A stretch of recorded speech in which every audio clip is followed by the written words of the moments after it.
What if I told you there's a race that doesn't start at a starting line, but in a maternity ward?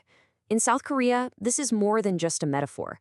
The intense drive for success is so deeply ingrained in the culture that a child's entire life can feel like one long series of high-stakes tests, starting, literally, from the moment they're born.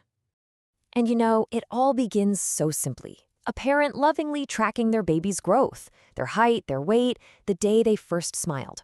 But in this hyper-competitive world, these simple, sweet measurements are just the first data points in what's essentially a lifelong performance review.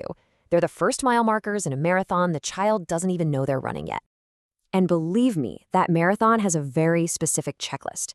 It shifts really fast, from physical growth percentiles to mastering first words, not just in Korean, but in English too. Then, boom, it's onto the fierce competition for elite kindergartens, getting spots in top-tier private academies called hagwons, and this relentless focus on exam rankings. All of it is just a warm-up for the final, life-defining test. So you have to ask, right? Why? Why has this happened? How did we get to a point where every single step in a child's development, from their first word to their final exam, carries the insane weight of a make-or-break moment? Well, the answer is woven deep into the very fabric of South Korean society. Okay, so the first huge piece of this puzzle is the education system itself. And calling it school doesn't really do it justice. It's more like a gauntlet, a long, grueling challenge. And waiting at the very end of it is one single monumental event that casts this huge shadow over a child's entire life. That event is the Sunung. Now, try to imagine every single final exam you've ever taken, all rolled into one 8-hour marathon on a single day. The entire country literally holds its breath. They ground airplanes to keep things quiet. Police give students rides if they're running late. And your score, well, it doesn't just decide which university you get into. It's widely seen as the blueprint for your entire future, your career, your social standing, even who you might marry. No pressure, right? So, of course, the prep starts almost from birth. Early childhood becomes about getting into the right English-speaking kindergarten. Elementary and middle school are just a whirlwind of those hagwons, private academies for every subject imaginable, often running late into the night. And then high school is just a 3-year, all-out sprint with one finish line in sight, the Sunung. This huge investment actually has a name: shadow education. In order to compete, families pour a massive part of their income into this parallel system of private tutoring and hagwons. It's an expense that can even rival what's spent on public education. And in this race, it's not seen as an extra. It's considered absolutely essential. Now, this intense focus on education isn't just about academic bragging rights. It is deeply, deeply tied to the country's economic reality.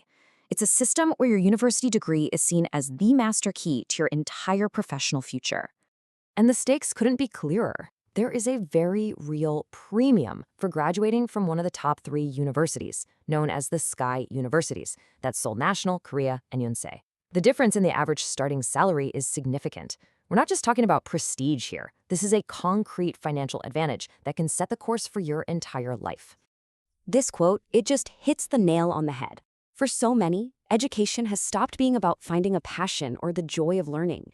It's become a fierce competition for survival. Getting your child into the right university is seen as the single most important thing a parent can do to lock in their future status. But this race for success comes at an enormous cost. It's a cost paid financially by the parents and emotionally by the children. So what is the true price of this system? Just take a look at where a family's money goes. That huge slice of the pie right there for private education, it shows the immense financial burden. Families are pouring a massive chunk of their household income into hagwons and tutors, and that often comes at the expense of their own retirement savings or just having a life. And the cost in time and energy for the students, it's staggering. 13.2 hours, that is the average amount of time a Korean high school student spends studying every single day. Their life just becomes this cycle of school, hagwon, homework, and very little sleep, year after year after year. And as you'd expect, all this pressure has a direct impact on the kids themselves. Data from UNICEF paints a really clear picture. South Korean students report way lower life satisfaction and much, much higher levels of stress compared to the average. This race to succeed is taking a direct toll on their well-being. So this pressure has now scaled up beyond just families and students to become a national crisis. The cumulative weight of this educational arms race is having a profound and maybe even irreversible consequence for the entire country's demographics. This number right here is one of the most alarming statistics in the world today, 0.72. That is South Korea's total fertility rate. Now, to maintain a population, you need a rate of 2.1. Korea isn't just below that. It has the lowest rate on the entire planet. The nation is quite literally facing an unborn future. And the link back to everything we've been talking about is direct and undeniable. When the perceived cost of raising just one child through this educational gauntlet is so astronomically high, financially, emotionally, physically, the decision to have a second child, or even a first, becomes an impossible choice for many young couples.